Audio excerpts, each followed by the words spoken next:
kura tātou, kura koutou katoa, ngā mihi o te wā ki a koutou. I'm going to tell you a fairy story, a true story, and put a rhyme into it. The fairy story is this. It goes back a long, long time, when most of you were not born, and I was a young man. It was the 1950s and 1960s in New Zealand. And the fairy tale was the country called the Dominion of New Zealand. And it was the most harmonious multicultural society in the world. How did we know that? We knew that because an old man was our Prime Minister, Mr. Nash, Labour Prime Minister.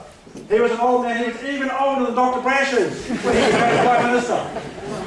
And then following Mr. Nash, there was Mr. Hoadley. And he was our Prime Minister, and he told us that we lived in the most happy, multiracial, harmonious society in the world. And we had friends in the world, the Royal White Dominions, Canada, Australia, South Africa, Southern Rhodesia, White Dominions. Population problem there, but anyway, yes. And we had a military alliance with the United States, ANZUS, Australia, New Zealand, the United States. Now, meanwhile, in New York, there's a United Nations thing that keeps on getting new countries from Africa and Asia, and they keep on passing resolutions about human rights. And they talk about eliminating all forms of racial discrimination. But we didn't have to worry about that in New Zealand because we had the most happy, multiracial, harmonious country in the world. We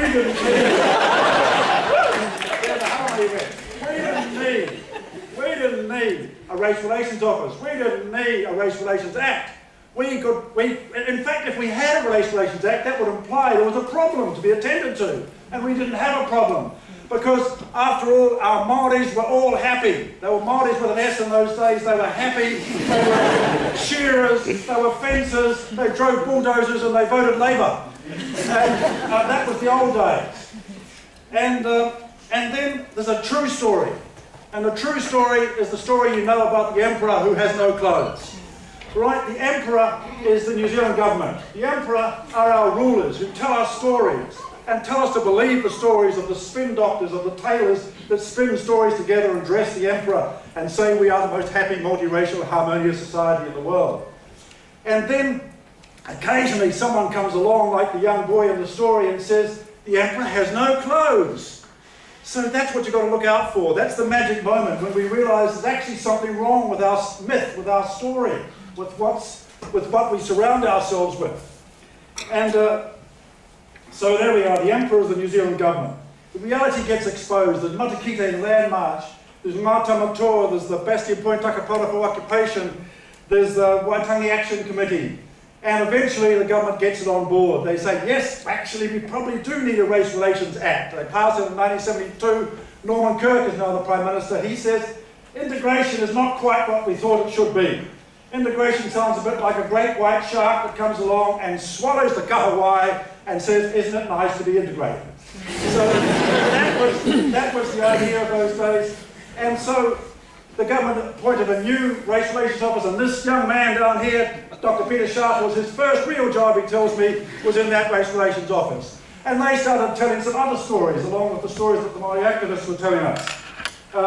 And they even put a book out after a few years called Race Against Time. It's only a couple of minutes of midnight, and we've got to have real race issues in this country if we don't do something about it.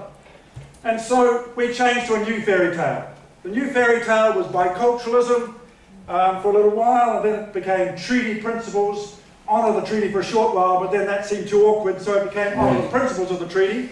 And then we started to get Māori TV, radio, kuru kaupapa koanga reo, Te Wiki o Te Reo Maori last week, and so on. Okay, so we start to get some changes in the way in which we go about things.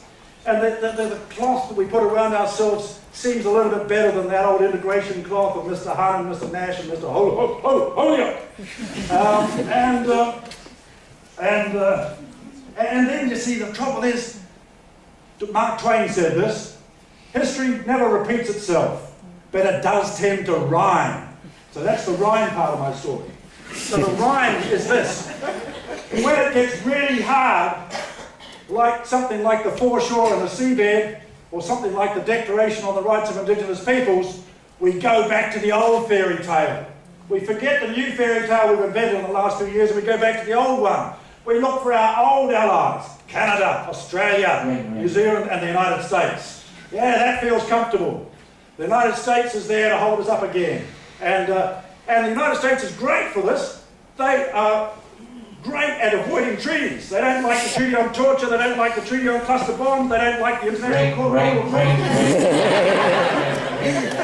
That's all the beeps. All right. So there you are. Get the camera some new clothes.